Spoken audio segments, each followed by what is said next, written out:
মোটামুটি যেটা বলেছিলাম সেই অনুযায়ী কাজ করে মোটামুটি ডেভেলপ হয়ে যায়, তাই তো? হ্যাঁ, ভালোই ডেভেলপ হয়েছে। কোথায় 6 মাসে 500 গ্রাম ওজন ছিল, আর সেখানে 1.5 মাসে মোটামুটি 1 কেজি 400-500 ওজন করেছে। খাবারের জন্য একটা লোক রাখতে হবে এমন অবস্থা। এই মুরগির ওজন কি বেড়েছে, যেটা নিয়ে তোমার চিন্তা ছিল?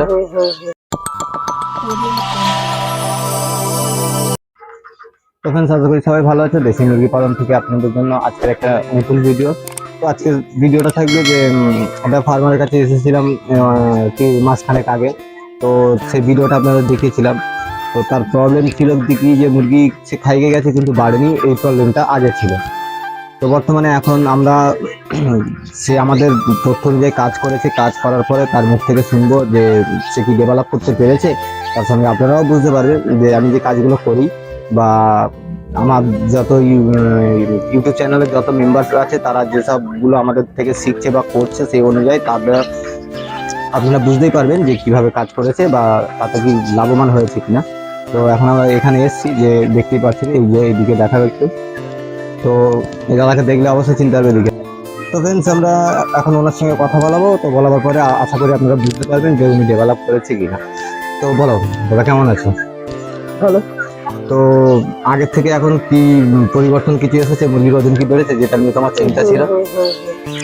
তো এখন এই যে বাচ্চাগুলো, এইগুলো তো দেখিয়েছিলে, এগুলো একটু দেখাও তো। মোটামুটি ভালোই বেড়েছে। তো আগের মতো মনে হচ্ছে যে কি? ভালোই এসছে মুরগিগুলো। তো বর্তমানে এটা কদিন বয়স হলো এখন? এই 1.5 মাসের মতো হবে।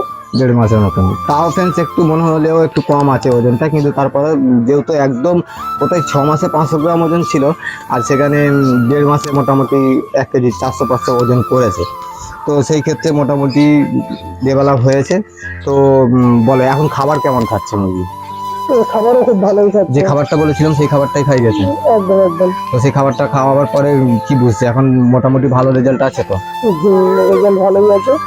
মোটামুটি এরা প্রচুর তুলনায় খায়, মানে যে খাবারের টাইম মানে আমি দিতে পারি না, মানে টাইমিং এ খাবার দেওয়া যায় না, মানে সময় হয়ে ওঠে না, তাই তো? কিন্তু তারপরেও তো গ্রোথে কেমন এসছে বলো?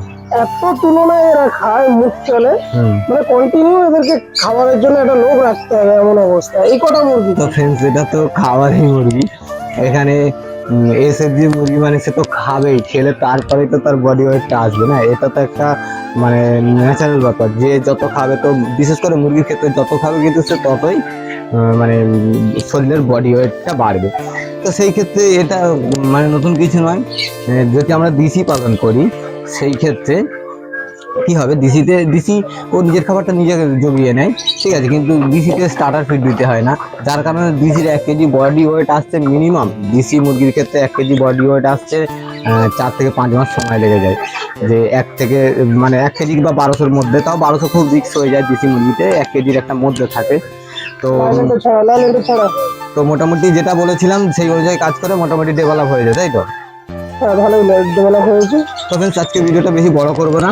চ্যানেলে যারা নতুন আছেন চ্যানেলটাকে অবশ্যই সাবস্ক্রাইব করবেন, কেন আগে আরো সুন্দর ভিডিও আসতে চলেছে।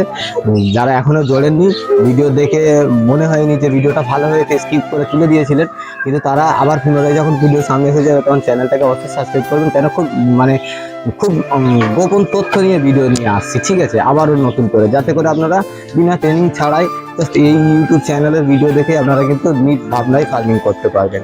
তো যাক, এনাকে একটা জিনিস আমি বলে দিই, এই মুরগিগুলো কিমির ডোজ মনে হচ্ছে করানো হয়নি। যেহেতু এই গরম পড়েছে, এই মুহূর্তে করাতে হবে না। তো আমি এসে দেখলাম যে মোটামুটি ঠিকঠাক আছে জায়গা অনুযায়ী, কিন্তু এখানে কিমির ডোজটা করানো হয়নি, তো কিমির ডোজটা করে নেবে, ঠিক আছে? তো ফ্রেন্ডস, ভালো থাকবেন, সুস্থ থাকবেন। আজকে ভিডিওটা এখানে শেষ করবো। তো আপনারা অবশ্যই চ্যানেলটাকে সাবস্ক্রাইব করে রাখবেন।